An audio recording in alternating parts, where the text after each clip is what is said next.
반갑습니다. 오늘 날씨 너무 좋죠. 어제 비가 와서 힘들었는데 오늘 또 날씨가 아주 청명하니까 기분이 너무 좋아집니다.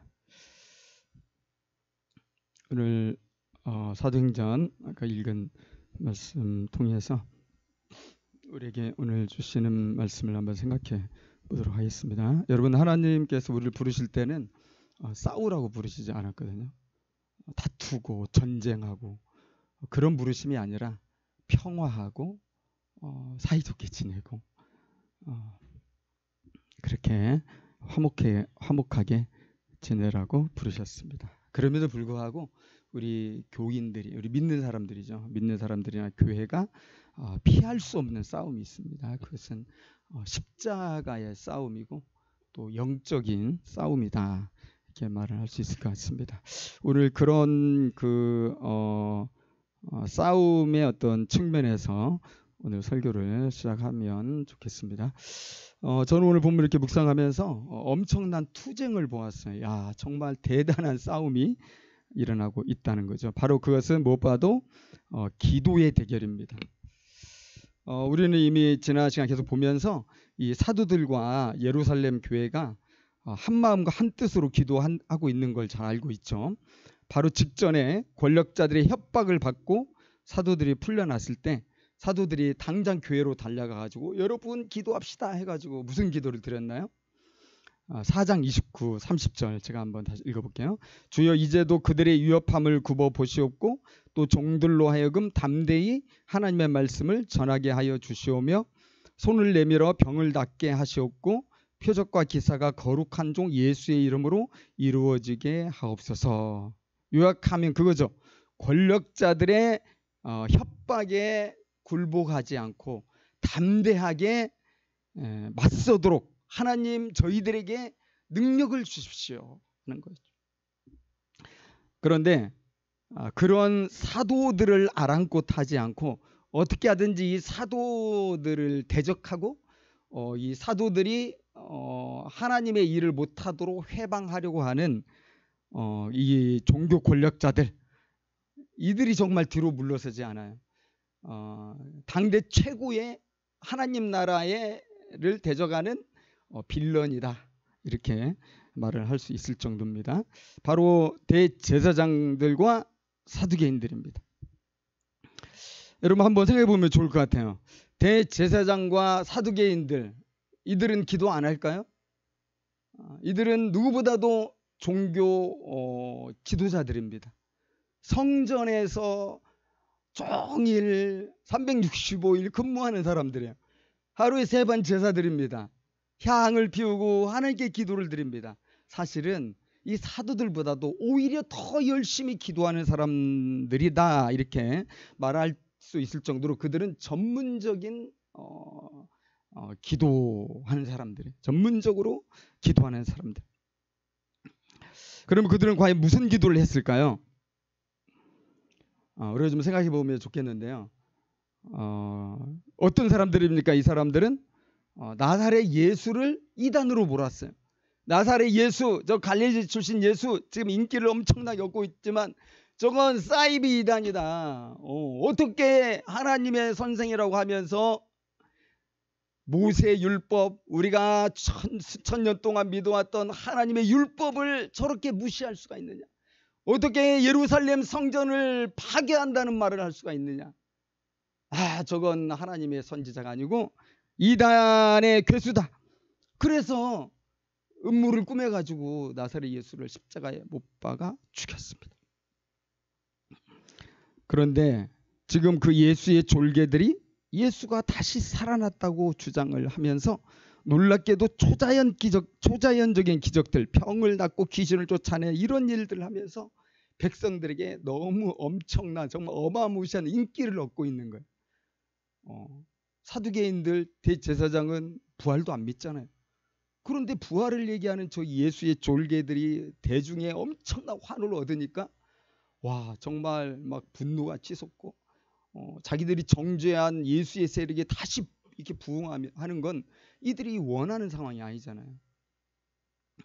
그래서 제가 상상하건대 이 종교 권력자들의 첫 번째 기도 제목은 뭐냐면, 주여, 저 이단 나사렛 예수를 하나님께서 처단하셨듯이 저 졸개들도 처단할 수 있도록 우리에게 지혜를 주시고 우리에게 전략을 주시고 우리에게 능력을 주십시오. 그렇게 기도했을 것 같아요. 여러분, 두 집단이 동일한 하나님께 기도했습니다. 다른 하나님께 기도한 거 아니에요. 그런데 여러분, 하나님은 누구와 함께 하셨습니까? 하나님은 종교 권력자들이 아니라 사도들과 함께 하셨죠. 여러분 보십시오. 이것은 너무 중요합니다. 종교 권력자들이 자기들 나름대로 기도하고 전략을 세운 후에 사도들을 처리할 생각을 가지고 감옥에다 쳐넣었습니다. 17절을 보면 아주 시기가 가득했다. 이 시기가 충만했다. 그리고 18절에 옥에 가두었다. 이 옥을 원래 기록된 헬라어로 보니까 사설 감옥이 아니에요. 이 옥은 공적인 감옥으로서 정부가 관리 감독하는 아주 경비가 삼엄한 그런 감옥입니다. 이게 무슨 뜻입니까? 종교 권력자들이 이번에야말로 이 사도들을 처단하고 다시는 예수의 세력이 발붙지 못하도록 하겠다는 어떤 의지를 보여준 거죠. 그런데 하나님께서는 어떻게 하셨습니까? 그들의 기도와 그들의 이 전략을 완전히 무력화시켰어요. 말하자면 정말 쓸데없는 것으로 만들었어요. 여러분, 하나님께서 어떻게 그들의 기도와 그들의 전략을 쓸데없는 것으로 만들었나요? 19절부터 20절에 잘 나오죠. 주의 사자를 하나님이 보내셨습니다. 사도들을 감옥에서 나오게 하셨습니다. 그리고는 종교 권력자들이 정말로 싫어하는 부활의 복음인데 그 복음을 아예 이번에는 이 성전에 아침 기도로 하러 나오는 이 유대인들에게 공개적으로 증언을 하게 하신 거예요. 물론 그렇게 하나님이 사도들의 편을 들어주시고 너희들은 잘하고 있다, 이거 계속해라 하셨음에도 불구하고 이 종교 권력자들이 얼마나 세냐면 좀 놀라긴 했어요. 감옥에서 그냥 갑자기 빠져나갔다고 그러니까. 그럼에도 불구하고 이들도 포기하지 않죠. 다시 사도들을 잡아다가 이번에는 온 공회를 모아놓고 이제 신문을 하는 겁니다. 이것이 21절에서 27절까지 나오는 장면이죠. 엄청납니다, 이들의 집념이. 그런데 이들의 집념보다 더 대단해 보이는 건 뭡니까? 이 성령 충만한 사도들의 각오죠. 그들은 이미 성령 충만했는데 이전에 금방 뭘 경험했어요, 여러분? 기적적인 감옥에서의 탈출, 쇼생크 탈출도 아닌데 그 놀라운 그 초자연적 체험을 한 거잖아요. 그러니까 얼마나 더 믿음이 충만했겠어요? 29절에서 32절까지는 그런 충만한 이 사도들의 이 모습이 나오잖아요. 종교 권력자들의 이 집요한 추궁 앞에서 사도들은 뭐라고 대답했습니까? 우리가 사람에게 순종하는 것이 아니라 하나님께 순종하는 것이 마땅하다. 이것이 너무나 옳다. 그러면서 자기들은 예수님의 죽으심을 보았고 예수님이 다시 살아나시는 것도 보았고 예수님께서 하늘 보좌 우편에 올라가셔서 이제는 우리에게 성령을 부어주심으로 모든 그 권능을 베푸시는 그런 존귀한 하나님이신 것을 우리가 보았고 체험했기 때문에 우리는 이것을 증거하지 않을 수 없다. 우리는 이것에 대한 증인이다. 그렇게 얘기했습니다. 여러분, 비록 예수도 죽였고 그 누구라도 단박에 죽일 수 있는 종교 권력자들 아닙니까? 그런데도요, 조금도 두려워하지 않아요. 죽일 테면 죽여라 말하자면 그런 태도입니다. 여러분, 종교 권력자들도 사도들도 각자의 입장에서 온 힘을 쏟아서 최선을 다하고 있잖아요, 지금. 그죠? 다 하나님을 위해 최선을 다하고 있어요. 그런데 하나님은 누구와 함께 하시고 계시냐, 이게 정말 중요한 겁니다. 그래서 우리가 열심히 산다고 무조건 좋은 건 아니에요. 정말 하나님이 내 편 들어주실 만큼의 그런 삶을 우리가 살아야죠. 1861년인데요. 그 미국에서 일어난 일이거든요. 그 유명한 독립전쟁입니다. 미국의 독립전쟁인데 미국의 독립전쟁은 다른 말로 남북전쟁이라고 이야기하죠. 그래서 남군과 북군이 목숨 걸고 치열하게 싸웠습니다. 이 나라를 통일해서 한 번에 먹어보려고. 남군이 어떻게 했겠어요? 온 나라에 기도회를 열었습니다. 하나님, 우리 남군과 함께하여 주시고 저 북군을 물리치고 이 땅을 통일하게 해달라고. 북군은 어떻게 기도했나요? 북군도 전 국민들에게 기도를 부탁했습니다. 하나님, 저 남군을 물리쳐 주시고 이 나라를 하나님이 기뻐하시는 나라 만들게 하여 주옵소서. 남군과 북군은 진실한 크리스찬들이에요. 다 예수 믿는 사람. 근데 서로 싸우고 있어. 그 서로 상대방을 이기게 해달라고 기도하고 있어. 그 당시에 아브라함 링컨이 한 말로서 잘 알려진 건데 사실 너무 유명하죠. 간단히 요약하면 이것입니다. 여러분이요, 하나님이 내 편에 서게 해달라고 기도하지 마십시오. 오히려 당신이 하나님 편에 설 수 있도록 기도하십시오. 여러분, 기도라는 것이 무엇입니까? 하나님을 내 쪽에 서게 해서 내가 하는 모든 것이 잘 되기를 바라는 거, 이게 아니라는 거예요. 기도는 무엇입니까? 모든 상황에서 하나님의 뜻이 이루어지도록 하나님이 기뻐하시는 뜻대로 모든 것을 이루시며 나는 그저 믿음으로 순종하게 해달라고 하나님 저를 도와주십시오. 그렇게 하는 것이 진짜 기도입니다. 바로 사도들과 예루살렘 교회 성도들이 그렇게 기도를 했습니다. 여러분, 요즘 기도 많이 하시죠? 요즘 우리들의 기도는 어떤 기도일까요? 내 뜻을 제발 이루어 달라는 그런 기도일까요? 아니면 하나님의 기뻐하시는 뜻대로 가겠습니다. 주님의 뜻이 이루어질 수 있도록 주님 저를 도와주세요. 이렇게 기도할까요? 여러분, 내 기도가 바른지 바르지 않은지 제가 하나의 시금석을 말씀드리겠습니다. 그것은 내 기도의 중심에 십자가가 있냐 십자가가 없냐 하는 것입니다. 여러분, 이미 말씀드렸지만 종교 권력자들은 하나님께 제사를 드리고 날마다 기도하면서 저 나사렛 이단 박멸하는 것을 주요 사명으로 삼았습니다. 그들이 그런 마음가짐으로 충만했던 것은 십자가에 대한 생각이 틀렸기 때문이에요. 십자가 사건을 율법 중심으로 해석했고 십자가야말로 하나님의 저주가 성취된 사건이라고 그렇게 믿었어요. 여러분, 예수님을 죽이라고 소리칠 때 누가 소리쳤나요? 그 빌라도에게 뭐라고 소리쳤습니까? 십자가에 못 박게 하소서. 십자가에 못 박게 하소서. 계속 그렇게 외쳤을 때 성경에 그렇게 써 있어요. 그 함성이 빌라도를 이겼다. 그리고 빌라도는 예수님이 죄가 없는 줄 알았어요. 그는 굉장히 똑똑한 재판관이었기 때문에 모든 증거를 취합해서 볼 때 예수는 죄가 없어요. 착한 일을 했을 뿐이야. 근데 그 함성, 무리들의 그 요청을 이기지 못해서 십자가에 못 박게 되어졌는데 성경에 또 나와요. 누가 그렇게 뒤에서 사주했습니까? 누가 그렇게 선동질을 했습니까? 대제사장과 또 바리새인들과 사두개인들이 백성들을 막 뒤에서 선동질을 해가지고 그렇게 부추겼죠. 그러면 왜 십자가에 못 박으라고 그렇게 요청했을까요? 다른 어떤 사형 그 방식도 많이 있잖아요.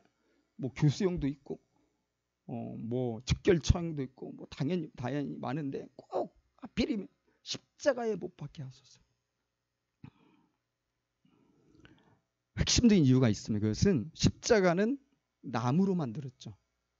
십자가에 매달린다는 것은 나무에 매달리는 거고 그것은 신명기에 있는 하나님의 율법의 말씀을 성취하는 거예요.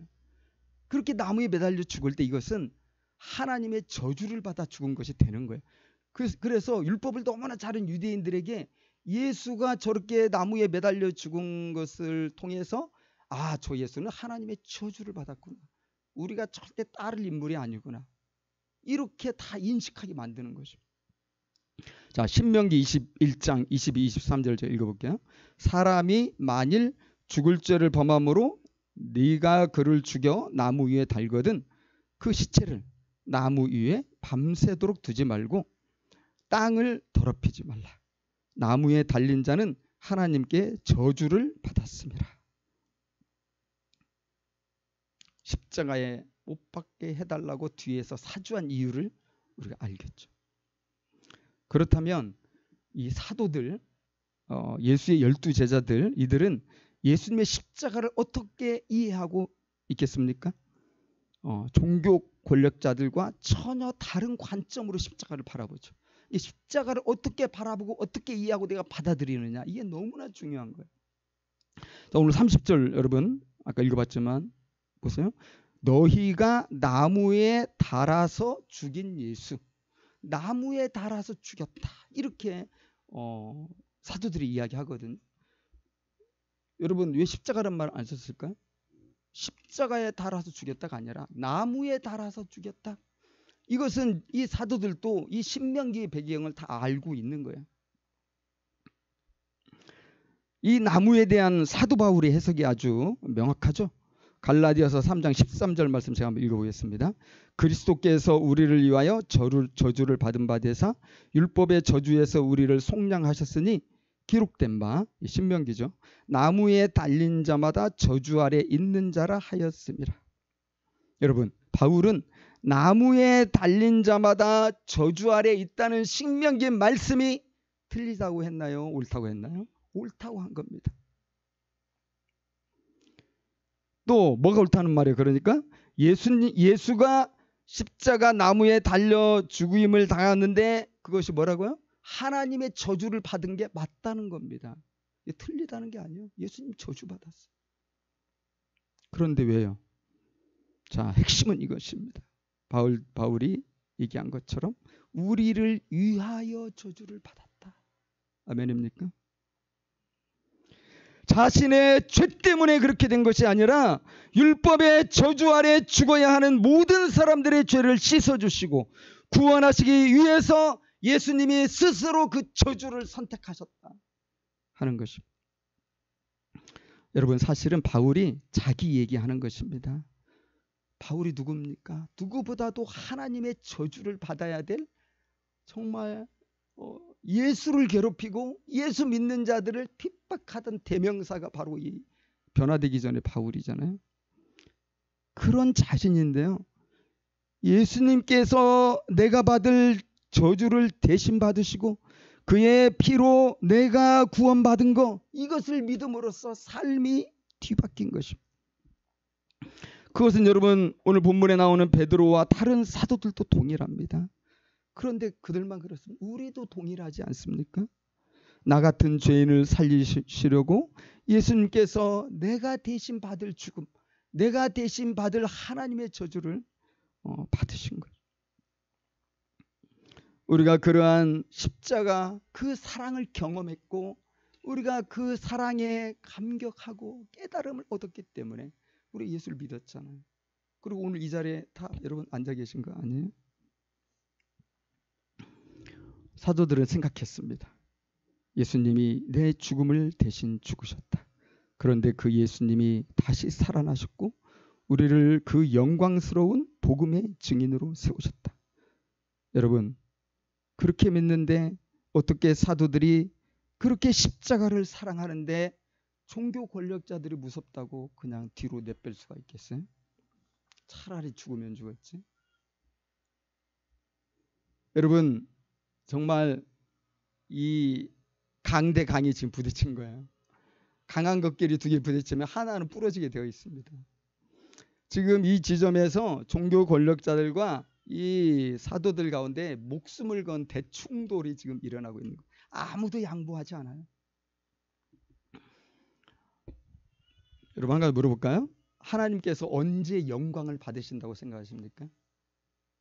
하나님께서 언제 찬송과 존귀를 받으신다고 생각하십니까? 우리가 출애굽에서도 알 수 있었죠. 바로가 강력하게 나올 때 하나님이 또 강력하게 바로와 부딪히면서 하나님이 큰 영광을 받으셨어요. 제가 알기로 하나님이 영광 받으실 때는 하나님의 복음이 세상과 충돌할 때입니다. 복음이 세상과 충돌할 때 복음의 승리가 나타나는 것입니다.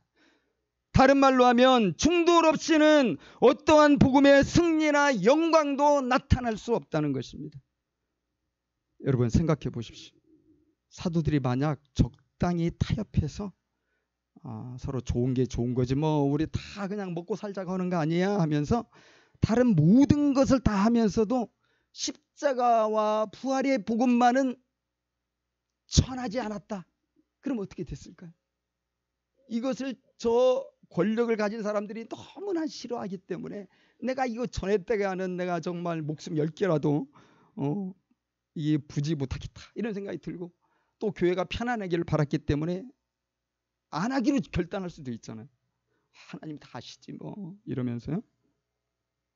여러분 만약에 사도들이 예수의 죽음과 부활을 더 이상 가르치지 않았다면 그래서 이 불안한 마음에 그 십자가 이야기를 쏙 빼놓은 채로 그저 가난한 사람들을 구제하고 고아나 과부와 나그네들을 사랑으로 대접하고 이런 일에만 힘을 다 쏟고 그런 차원에서만 계속해서 교회에 집회를 했다면 무슨 문제가 됐겠습니까? 이것은 종교 권력자들도 좋아하는 거예요. 구제하는 건 하나님이 기뻐하시는 거예요. 저 구약에서부터 고아와 과부와 나그네들을 대접하라.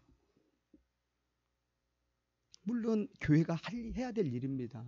오늘날 교회가 그런 일을 해야 되죠.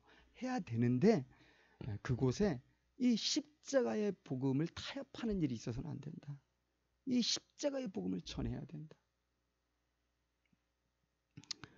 사실 그걸 빠뜨렸으면 사도들이 편안했을 것입니다. 어떤 충돌 안 일어났을 것입니다. 그렇지만 끝내는 복음도 모든 힘을 잃었을 것입니다. 그래서 여러분 사도들은 충돌을 두려워하지 않았어요. 여러분 지금은 돌아가셨는데요. 우리나라 대표적인 지성인 가운데 한 분이 있죠. 여러분도 아실 거예요. 이어령 교수님이죠. 사랑하는 따님이 미국에서 완전 지성인이었잖아요. 근데 암 걸려서 투병하다가 먼저 세상을 떠났는데 그 딸로부터 복음을 듣고 엄청 고민해서 사랑하는 딸이 죽음을 앞에 놓고 자기에게 복음을 전했기 때문에. 근데 엄청난 지성이잖아요. 모든 철학적, 모든 인문학 도서, 세상에 돌아가는 모든 어떤 자연적, 철학적 원리 이런 걸 꿰뚫고 있는 사람인데 십자가 복음을 딸이 전하니까 그것도 죽음을 앞두고 전하니까 이것이 소중하다고 전하니까 고민을 안 할 수가 없는 거죠. 그래서 지적인 투쟁과 고뇌를 수없이 하는 가운데 정말 하나님의 은혜로 성령의 거듭나게 하신 은혜로 예수님을 믿게 되었어요. 예수를 믿고 나서 많은 인터뷰를 하죠. 이어령 교수가 예수 믿은 사건은 굉장히 충격적인 사건이죠. 그리고 그는 여러 인터뷰를 하고 또 여러 간증 이런 것들을 하고 그랬고 또 책들도 썼고 그 중에 하나 유명한 것은 지성에서 영성으로나 이런 책이잖아요. 이분의 고백 가운데 한 가지는 그겁니다. 자기가 평생을 정말 책을 쓰고 그렇게 살아왔지만 누구도 자신을 글쟁이라고 비난하지 않고 욕하지 않았다는 거예요. 그런데 자기가 그렇게 예수를 믿고 신앙을 공개적으로 고백하고 또 복음을 전했더니 예수쟁이라고 그렇게 막 욕을 한다는 거예요. 그렇지만 이 교수님은 돌아가실 때까지 자기 신앙을 굽히지 않았습니다.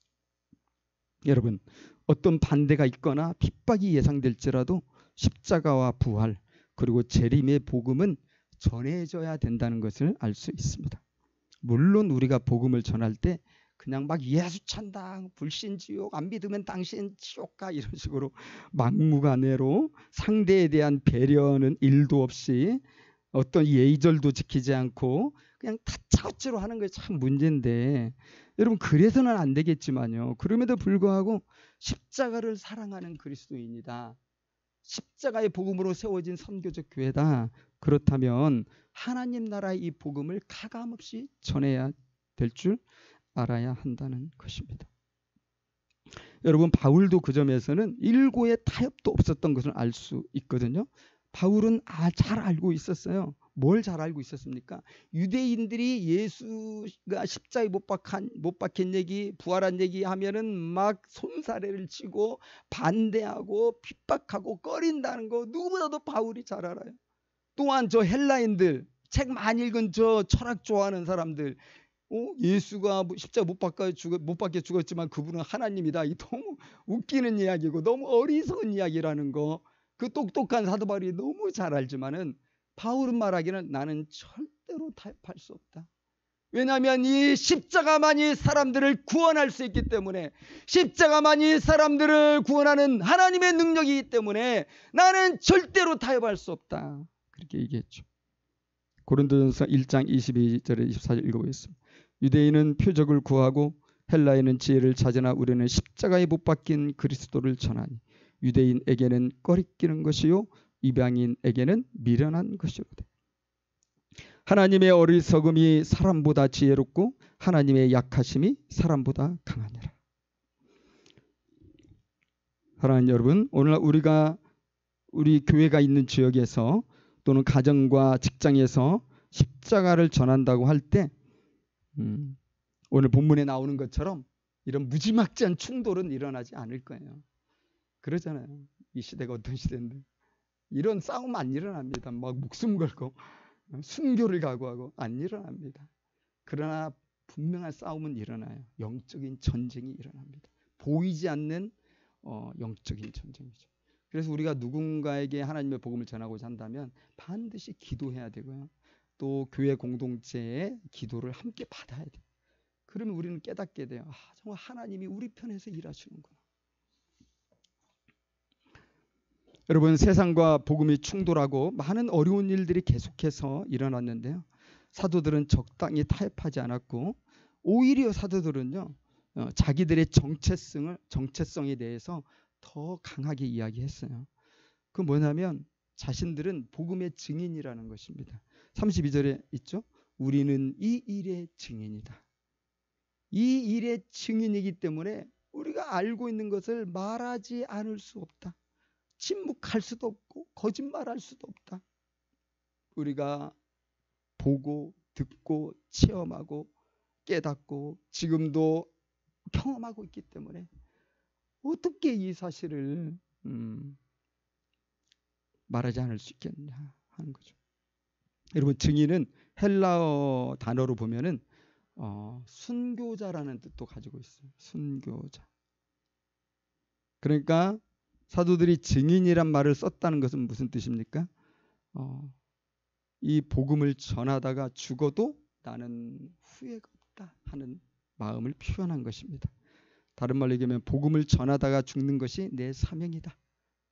또 좀 더 쉽게 얘기하면 십자가와 부활, 이런 세상을 구원하시고자 하는 하나님의 놀라운 사랑을 전하는 것이, 사랑의 전달자가 되는 것이 내가 살아가는 이유다. 사랑하는 우리 성도님들은 왜 사십니까? 여러분 한번 물어봐도 될지 모르겠어요. 하나님의 사랑을 받고 구원을 받아서 여러분들은 십자가를 사랑하게 되었습니까?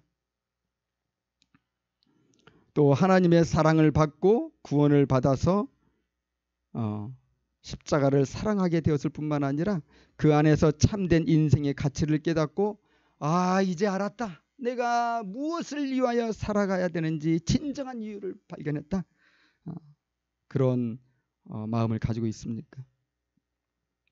정말로 그렇다면 그렇게 십자가를 사랑하는 우리들에게 사실 증인의 삶보다 더 중요한 것이 어디 있겠습니까?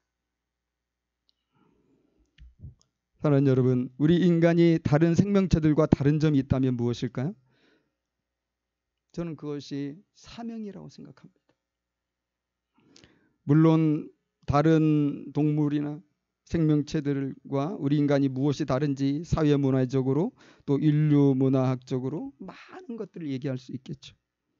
그런데 우리가 원초적으로 살아가는 모습을 보노라면 동물의 세계에서 나오는 동물들과 우리의 삶이 크게 다르지가 않아요. 여러분, 동물들이 진심을 보이는 게 뭡니까? 여러분, 반려견 키우시는 분이 있을 수도 있겠는데 동물들이 진심을 보이는 것은 먹고 사는 거예요. 모든 생물체들은 먹고 살고 생존하기 위해서 끊임없이 투쟁합니다. 우리 사람들이 경제활동에서 가장 많이 쓰는 말 중에 이런 말이 있죠. 정글과 같다. 우리 사회는 정글과 같다. 다 동의할 겁니다. 정글과 같다.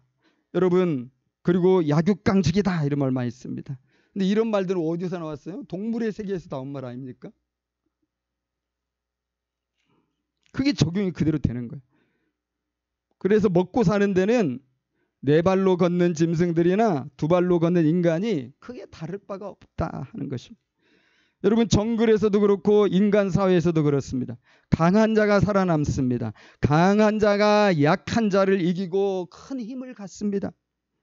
약한 자는 그래서 실패합니다. 철저히 무시당합니다. 심지어 소외된 채로 마지막에 고독하게 병들어서 죽기도 하죠. 요즘 흔한 말로 고독사 아닙니까? 강한 수컷은 우두머리 보스가 되어서 여러 암컷을 데리고 살기도 하고요. 또 많은 새끼들을 키우면서 호의호식하기도 합니다.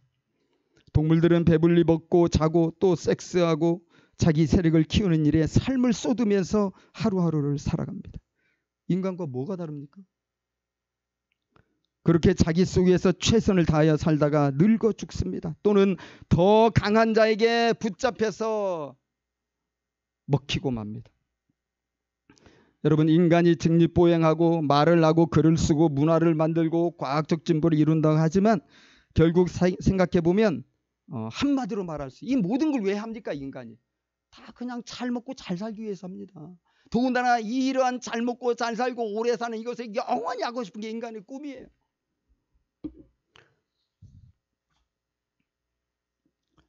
여러분, 하나님과 동행했던 성경의 무수한 인물들이 다른 사람들이나 생명체들과 다른 이유가 뭡니까?